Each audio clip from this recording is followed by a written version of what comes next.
Man shalla alayya sallat alaihi al-malaikah wa man shalla alayya wahidah sallallahu alaihi asyra salawat wa huttat anhu asyru khati'at wa rufi'at lahu asyru darajat.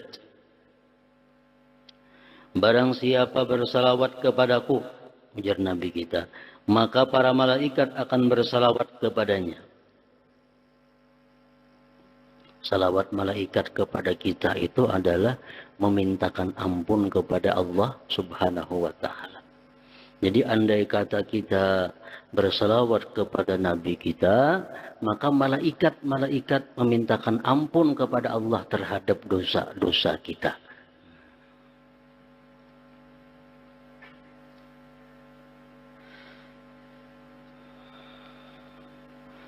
Dan barang siapa bersalawat kepadaku 1 kali, maka Allah bersalawat kepadanya 10 kali.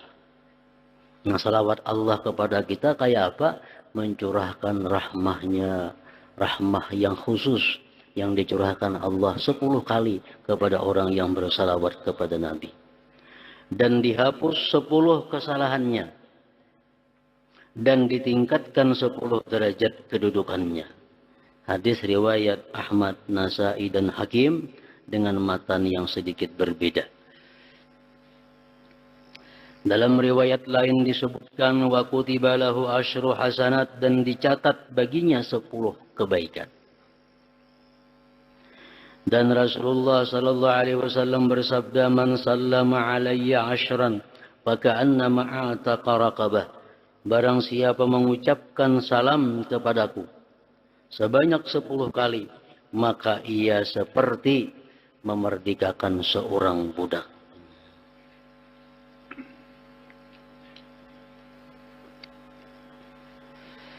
La yaridanna alayya aqwamun wa a'rifuhum illa bikathrati salawatihim alayya. Sesungguhnya akan datang beberapa kaum mengunjungiku di akhirat kaina, dan aku tidak mengenal mereka kecuali karena banyaknya salawat mereka kepadaku. Itu yang membuat Nabi kita kenal kepada orang-orang yang banyak bersalawat. Anjakum yaumal qiyamah min mawatinihi aktsarukum alayya salatan. Orang yang paling selamat dari tempat-tempat yang berbahaya. Orang yang paling selamat dari tempat-tempat yang berbahaya di hari kiamat adalah orang yang paling banyak bersalawat kepadaku. Nah, dari sekian banyak hadis, ratusan mungkin ribuan, dari berbagai macam hadisnya, dari yang sahih sampai yang dhaif, yang menjelaskan tentang keutamaan, keuntungan, fadilah orang yang bersalawat ini. Lalu ada orang yang bertanya kepada Imam Ramli rahimahullah wa nafa'ana bi ulumih.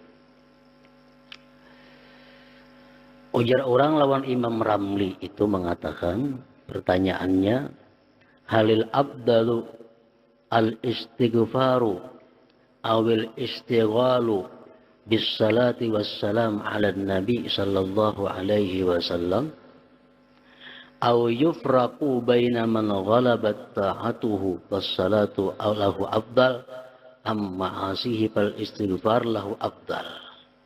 فأجاب بأن الاستغال بالصلاة والسلام على النبي صلى الله عليه وسلم أفضل من الاستغال بالاستغفار مطلقا.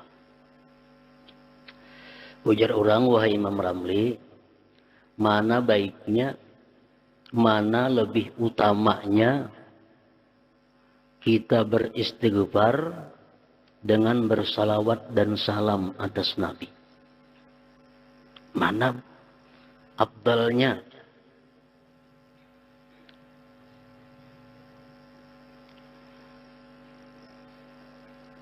Imam Ramli menjawab, lebih afdal bersalawat dan salam atas Nabi sallallahu alaihi wasallam.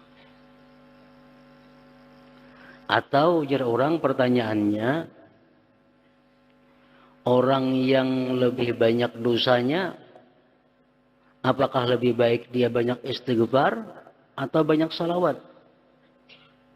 Kalau orang itu orang saleh, orang itu orang yang kada banyak dosa, sudah jelas lebih baik banyak salawat daripada banyak istighfar.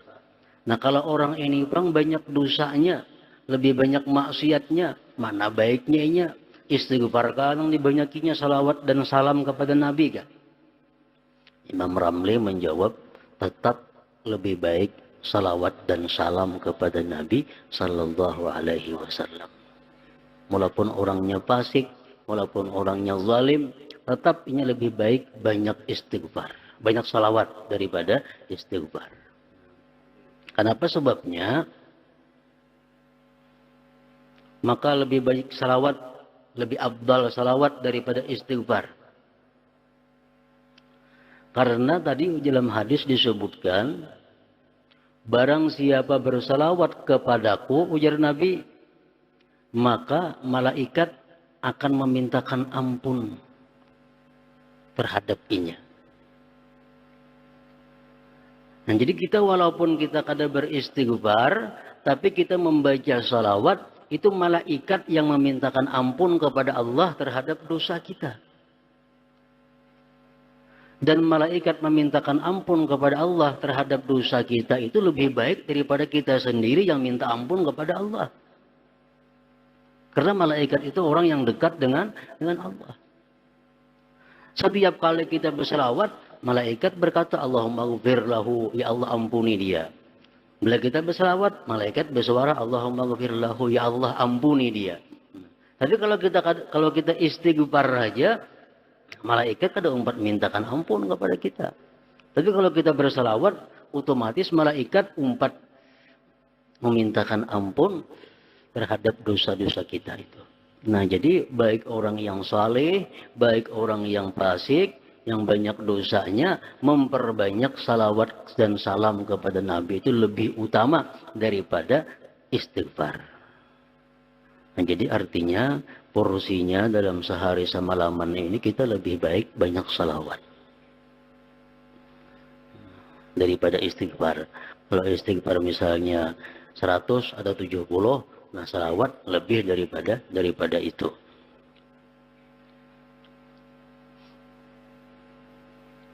Ada lagi pertanyaan kepada Syekh Abdul Abbas At-Tijani.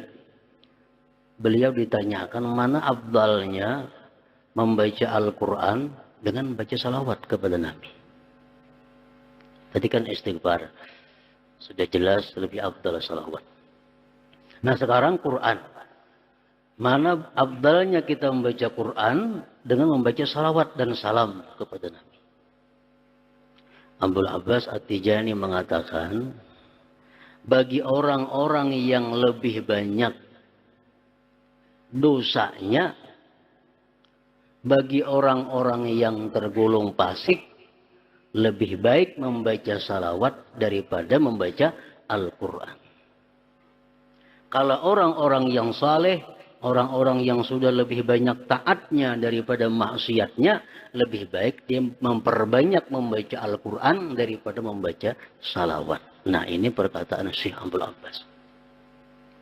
Kenapa sebabnya? Karena kalau orang fasik itu membaca Al-Quran, Quran itu kalamullah. Quran itu adalah wahyunya Allah. Kalau orang fasik membaca Al-Quran, dikhawatirkan satu, orang beradab. Orang beradab dengan kalam Allah. Yang kedua, barangkali yang dibacanya itu Al-Quran mengutuk dengan dirinya sendiri. Misalnya orangnya zalim. Kalau membaca Al-Quran, dalam Quran ada apa? La'natullah ala zalimin. La'nat Allah atas orang zalim. Berarti dia melaknat dirinya sendiri. Atau dia fasik, dia baca Al-Quran. Wa ammal ladzina fasaqu fa ma'wahumun nar. Orang-orang fasik itu masuk neraka. Berarti dia sendiri mengatakan dirinya masuk ke neraka. Nah, untuk orang-orang fasik, orang-orang yang banyak dosa, lebih baik perbanyak salawat. Itu ujar Syekh Abdul Abbas tadi. Dalam kitab Sa'adatud Darain, panjang lebar dijelaskan kisahnya itu.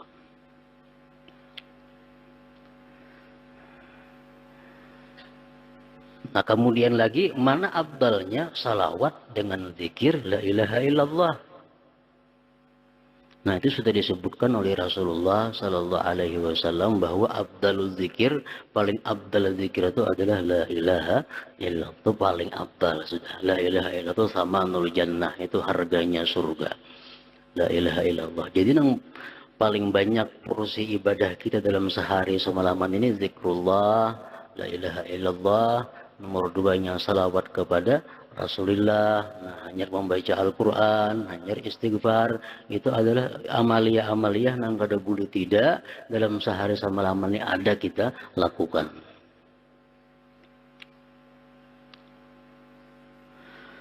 Abu Bakar Siddiq radhiyallahu anhu berkata, salawat kepada Nabi lebih cepat menghapuskan dosa daripada air dingin memadamkan api. Dan mengucapkan salam kepada beliau adalah lebih utama daripada memerdekakan budak. Umar dan Ali radhiyallahu anhuma menyampaikan sebuah hadis yang oleh Ali sendiri dinyatakan sebagai hadis marfu', yaitu inna du'a mawqufun baina as-sama wal ard hatta tusalli ala nabiyyika. Sesungguhnya sebuah doa akan terhenti di antara langit dan bumi sebelum engkau bersalawat kepada nabimu.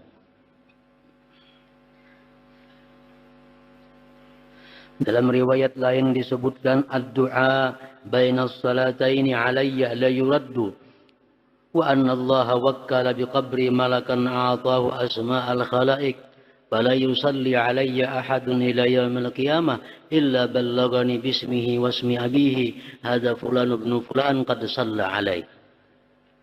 Doa yang dipanjatkan di antara dua salawat kepadaku tidak akan ditolak. Sebelum inya berdoa, inya bersalawat dulu. Karena anak ampih ditutupnya dengan salawat. Jadi doa itu anaknya di tengah-tengah salawat. Nah, doa seperti itu kada ditolak oleh Allah Subhanahu wa taala.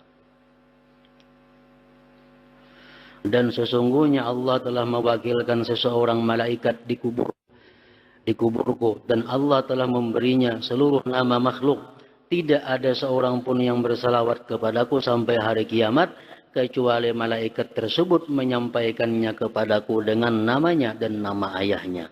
Ini Fulan bin Fulan telah bersalawat kepadamu. Jadi salawat dan salam kepada Rasulullah termasuk salah satu merupakan kunci mustajabnya doa. Di samping yang lain-lainnya. Seperti Bismillahirrahmanirrahim di awal doa. Itu termasuk adalah mencepatkan doa itu diijabah oleh Allah Subhanahu wa taala.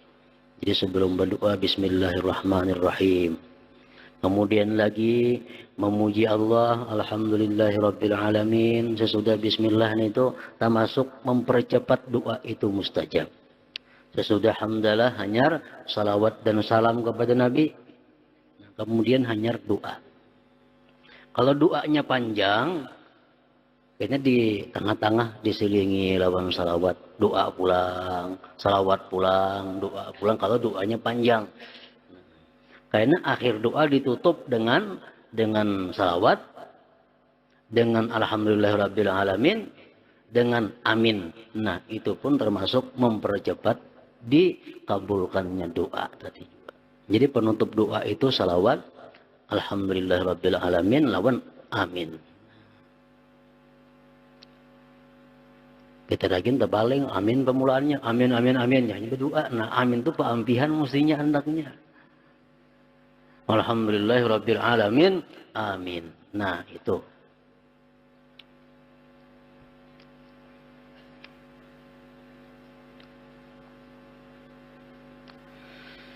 Diriwayatkan bahwa Allah berfirman kepada Nabi Musa alaihi salam, ahabbu ma takunu ilayya wa aqrabuhu idza aktsarta minas salati ala Muhammad. Keadaanmu hai Musa yang paling kusukai dan paling dekat denganku adalah jika engkau banyak bersalawat kepada Muhammad. Jadi bersalawat kepada Muhammad ini bukan hanya sesudah masa Nabi kita. Mulai zaman Nabi Adam, salawat kepada Nabi Muhammad ini sudah diamalkan, sudah dikenalkan. Hadis riwayat Ibnu Abbas radhiyallahu anhu dalam kitab Risalatul Qusyairiyah.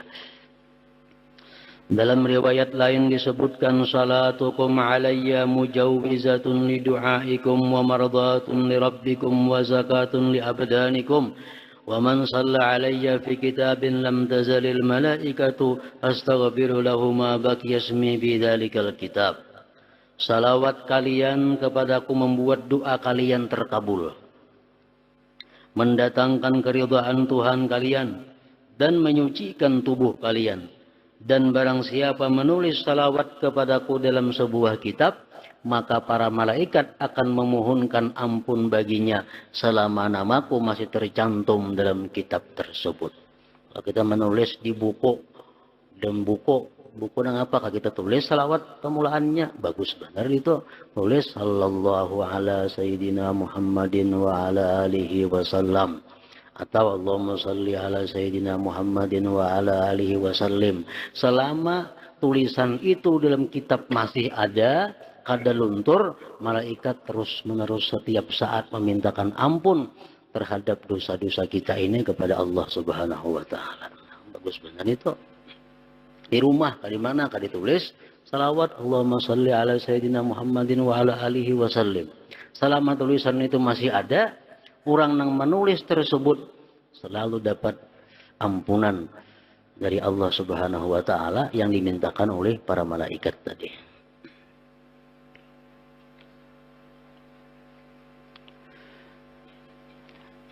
Dan diriwayatkan bahwa Rasulullah sallallahu alaihi wasallam bersabda, "As-salatu alayya nur." Salawat kepadaku adalah cahaya.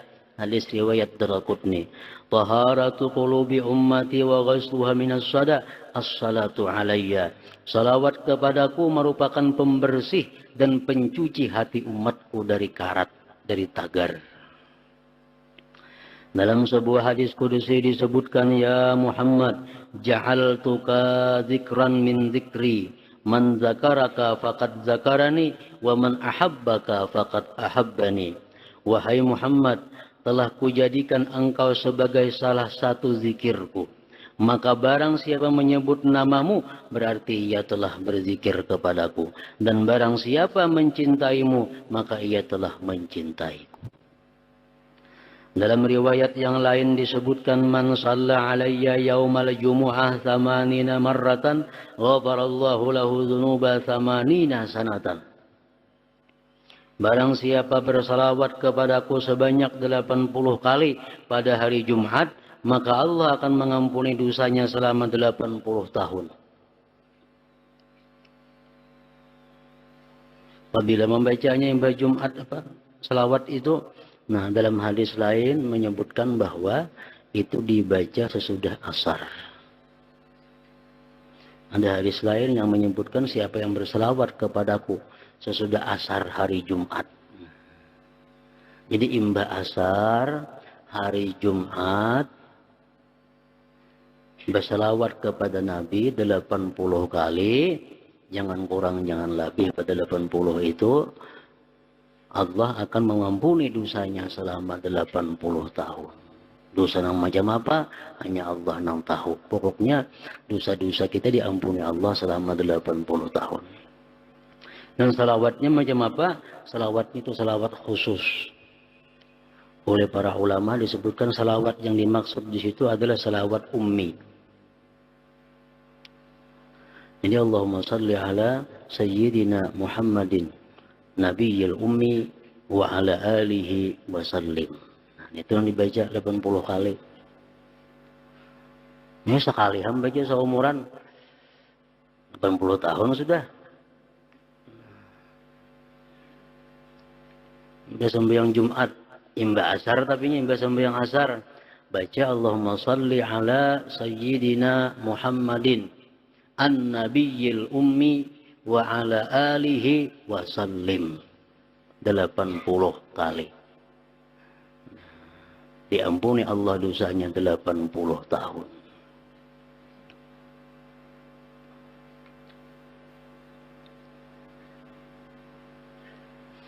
Jadi ujar para ulama mengatakan kalau ada kita mendengar hadis-hadis atau Yang lainnya tentang bicara fadilatul amal, keutamaan amal, kita dituntut mengamalkan itu walaupun sekali seumur hidup.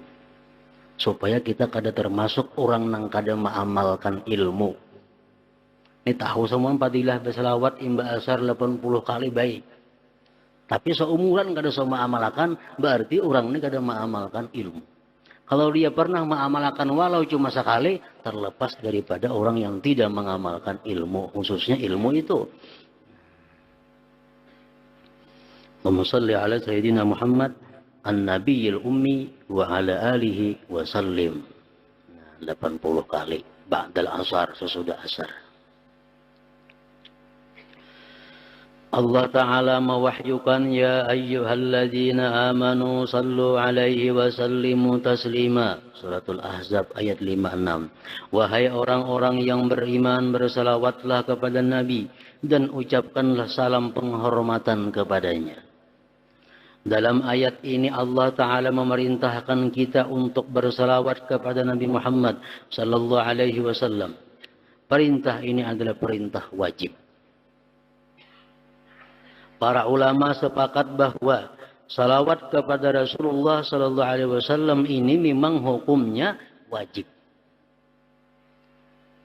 Sebagaimana ulama mewajibkannya setiap kali nama beliau disebut dan didengar. Ada ulama yang berpendapat setiap kali kita mendengar nama beliau kita wajib bersalawat. Hal ini disampaikan berdasarkan beberapa hadis yang mengancam orang yang tidak bersalawat ketika nama beliau sallallahu alaihi wasallam disebut. Ada pendapat itu, bila mana kita mendengar nama Nabi, kita wajib bersalawat.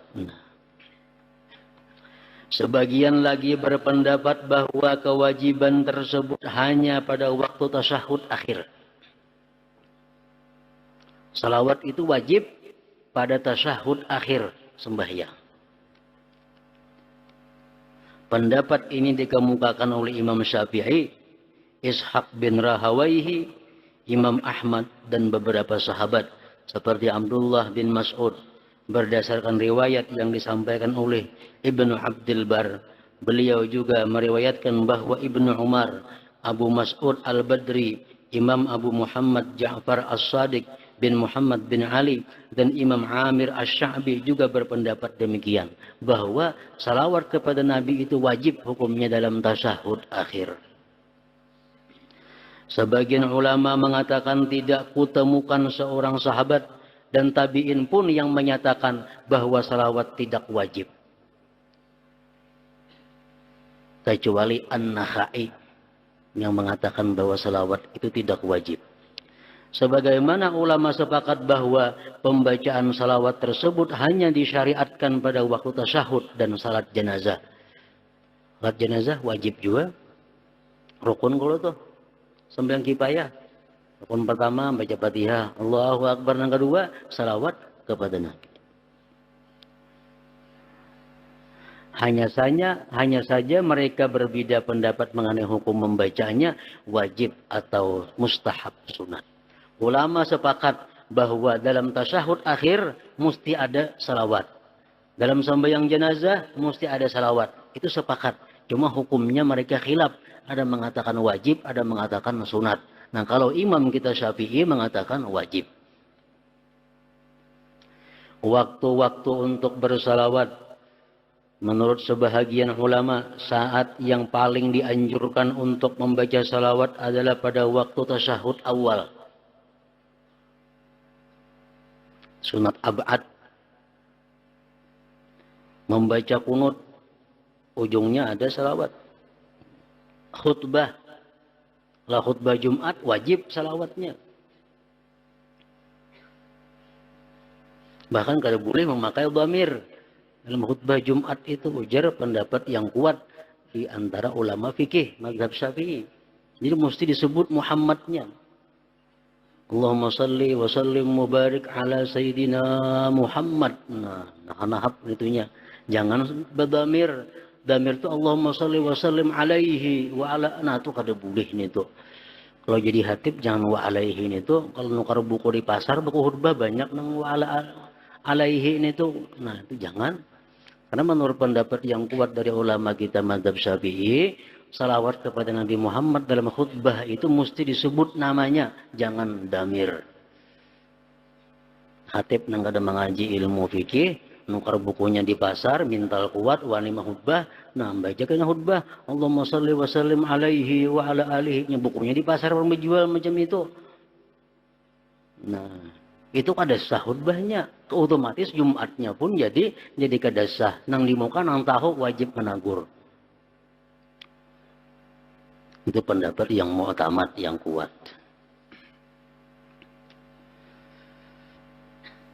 Nah, pada khutbah setelah azan dan iqamat berdoa itu dianjurkan ada salawatnya. Memasuki masjid, melakukan sa'i di Safa dan Marwah, menyebut nama Rasulullah sallallahu alaihi wasallam dalam sebuah pertemuan mesti ada salawat.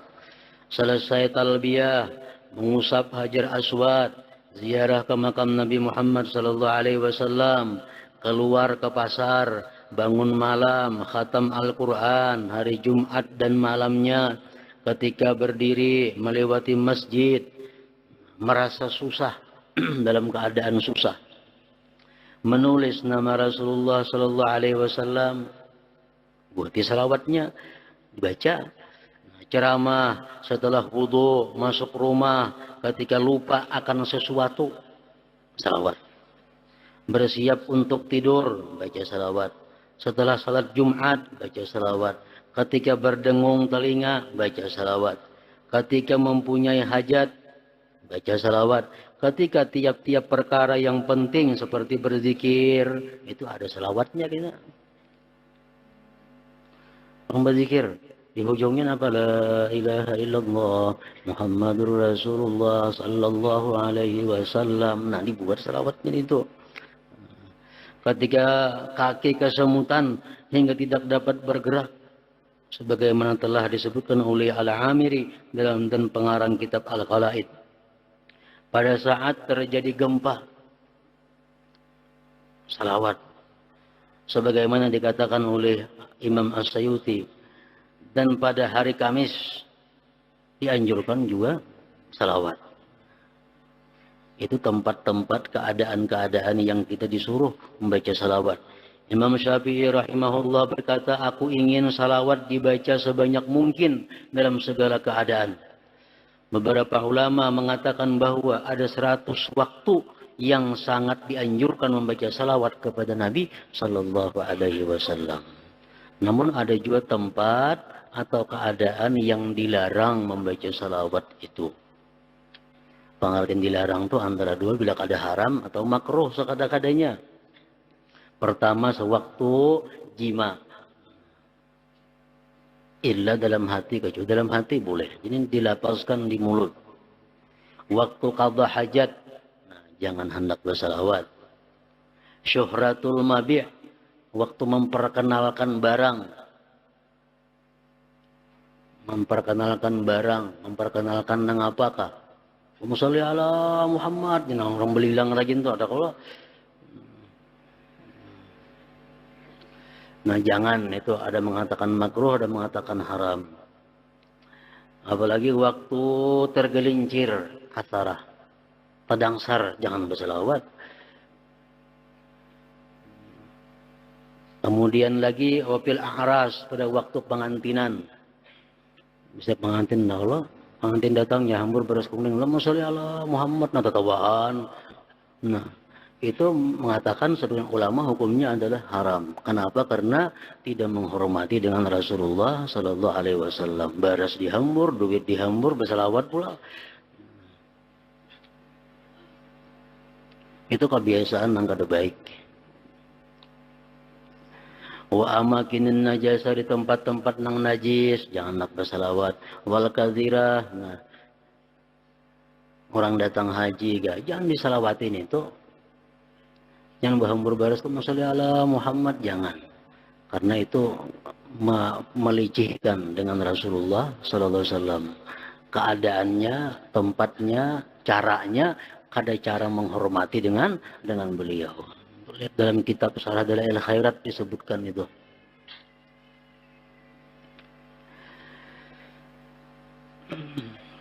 Keutamaan salawat ada 40 faidah yang diberikan Allah kepada orang-orang yang suka bersalawat kepada Nabi Muhammad sallallahu alaihi wasallam, yaitu Allah bersalawat kepada orang yang bersalawat kepada Nabi Muhammad sallallahu alaihi wasallam.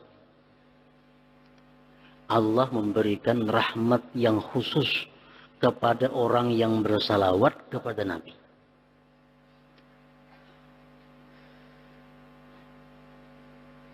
Diampuni dosanya. Kita bersalawat, dosa kita diampuni. Dipenuhi keinginannya. Dikabulkan segala hajatnya. Ketika akan meninggal dunia diberi kabar gembira bahwa ia akan masuk surga. Ini orang yang memperbanyak salawat dalam sehari-harinya. Hajatnya selalu dikabulkan Allah. Disucikan, dibersihkan, diselamatkan dari bahaya-bahaya yang terjadi pada saat kiamat. Diharumkan majelisnya. Kalau kita membaca salawat, majelis kita tuh harum. Cuma mencium malaikat. Sampai ke langit harumnya. Sampai ke aras harumnya. Dihindarkan dari fakir dan sifat kikir. Dimantapkan langkahnya sewaktu berjalan meniti siratal mustaqim. Dilembutkan hatinya, diberkati diri, umur dan amalnya. Diberi rahmat Allah dan cinta Rasulullah sallallahu alaihi wasallam. Dihidupkan hatinya, diberi hidayah, namanya dan nama ayahnya akan dilaporkan oleh malaikat kepada Nabi sallallahu alaihi wasallam. Dicatat sebagai orang yang telah memenuhi sebagian kewajiban kepada Rasulullah sallallahu alaihi wasallam. Yang dahulu disebutkan bahwa sekurang-kurang banyak membaca salawat itu ada 300 kali sehari semalam. Itu minimal banyak. Sekurang-kurangnya kita membaca salawat itu 300 kali sehari semalam. Maka sudah disebut kita orang yang banyak bersalawat.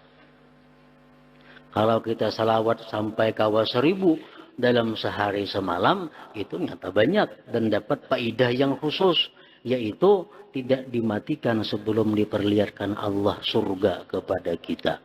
Itu hadis Rasulullah mengatakan orang yang secara rutin tiap hari membaca salawat kepada Nabi 1000, dia tidak dimatikan sebelum ditampakkan surga di hadapannya, hanya dicabut rohnya. Di samping itu salawat juga merupakan sebuah doa, zikir dan munajat kepada Allah Ta'ala.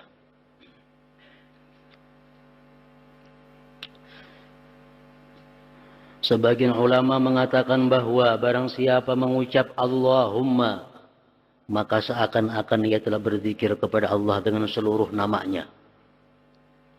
Al-Hasan al-Basri rahimahullah berkata, Allahumma adalah doa yang serba mencakup. Allahumma salli, kan? Allahumma itu zikir sudah.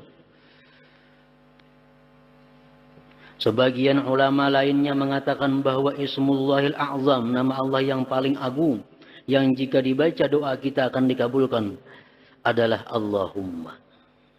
Nadar bin Shumayr radhiyallahu anhu berkata, barang siapa mengucapkan Allahumma, maka ia telah berdoa kepada Allah dengan seluruh namanya Allah.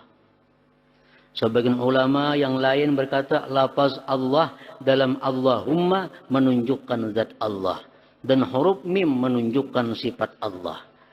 Ketika menjelaskan wahyu Allah berikut, ala bidzikrillah tatma'innul qulub. Hanya dengan berzikir kepada Allah, hati menjadi tentram. Mujahid mengatakan bahwa hanya dengan menyebut nama Muhammad dan para sahabatnya, hati akan menjadi tentram. Ia menganggap nama Rasulullah sallallahu alaihi wasallam sebagai zikrullah. Itu bersalawat. Minggu dahulu sudah dijelaskan aturan-aturannya bersalawat. Suci segala macam tempatnya, duduknya, pakaiannya, ada harum-harumannya, jangan bersegera menghadap kiblat. Lalu lagi jangan kita membaca salawat itu langsung bersalawat. Oleh para ulama dahulu diajarkan aturan-aturan kalau kita hendak membaca salawat itu apa dulu nang kita baca. Kalau aturan-aturan kelakuan aturan pakaian sudah disebutkan semalam kan, minggu dahulu sudah ada. Nah kemudian sudah kita duduk sempurna menghadap kiblat, jangan langsung baca Allahumma shalli ala sayyidina Muhammad. Nah jangan itu. Hendaklah dimulai dengan hal-hal yang baik dahulu. Mulai dengan istighfar dahulu 3 kali. Istighfar sekurang-kurangnya astagfirullah. Selengkapnya astagfirullahalazim. Alladzi la ilaha illa huwal hayyul qayyum wa atubu ilaih. Nah, boleh. Atau astagfirullahalazim li wa li walidayya wa li ashabil huquqil wajibati alayya, itu 3 kali. Nah. Untung istighfar 3 kali. Hanya baca Fatihah, Al-Fatihah li ruhil Mustafa Sayyidina Muhammadin sallallahu alaihi wasallam, summa li arwahi ahli baitihi wa ashabihi wa dzurriyyatihi ajma'in, summa li arwahi al-awliya wasyuhada wassalihin, summa li arwahi walidayya wa li masyayikhi wa lil muslimin wal muslimat. Al-Fatihah. Baca Fatihah. Nah, untung baca Fatihah, hanyar baca innallaha wa malaikatahu yusalluna 'alan nabi ya ayyuhalladzina amanu sallu 'alaihi wa sallimu taslima. Allahumma salli ala sayyidina Muhammadin kama sallaita wa ala ali sayyidina Muhammad kama sallaita ala sayyidina Ibrahim wa ala ali sayyidina Ibrahim wa barik ala sayyidina Muhammad wa ala ali sayyidina Muhammad kama barakta ala sayyidina Ibrahim wa ala ali sayyidina Ibrahim fil alamin innaka Hamidum Majid. Assalamu alayka ayyuhan nabiyyu wa rahmatullahi wa barakatuh. Nah, hanya baca salawat nah handap. Allahumma salli ala sayyidina Muhammad wa ala alihi wa sallim. Allahumma salli ala sayyidina Muhammad wa ala alihi wa sallim. Allahumma salli ala sayyidina Muhammad wa ala alihi wa sallim. 300 kah, 1000 kah? Nah, sekadar kemampuan kita. Karena tuntung 1000 membaca atau 300, hanya tutup lawan salawat nang panjang pulang. Allahumma salli ala sayyidina Muhammad wa ala ali sayyidina Muhammad kama sallaita ala sayyidina Ibrahim wa ala ali sayyidina Ibrahim wa barik ala sayyidina Muhammad wa ala ali sayyidina Muhammad kama barakta ala sayyidina Ibrahim wa ala ali sayyidina Ibrahim fil alamin innaka Hamidum Majid walhamdulillahi rabbil alamin. Nah, habis sudah tuh. Itu ada sebagian ulama yang mengajarkan macam itu cara membaca salawat kepada Nabi. Sesungguhnya telah saya sebutkan bahwa salawat Nabi merupakan salah satu jenis zikir. Oleh karena itu hendaknya salawat tersebut dilakukan dengan hati yang hadir, mengagungkan Nabi dan membayangkan beliau sallallahu alaihi wasallam. Nang melihat Nabi, membayangkan Nabi. Nang melihat kubah Nabi, bayangkanlah kita berada di hadapan kubah beliau. Salawat merupakan tambahan kemuliaan yang terus-menerus diberikan Allah kepada Nabi Muhammad SAW. Dengan demikian, salawat akan memberikan banyak faedah kepada kita. Selain sebagai zikir, salawat juga merupakan doa kita untuk Nabi SAW. Meskipun sebenarnya salawat Allah sudah sangat cukup bagi beliau. Salawat juga merupakan inti dan hakikat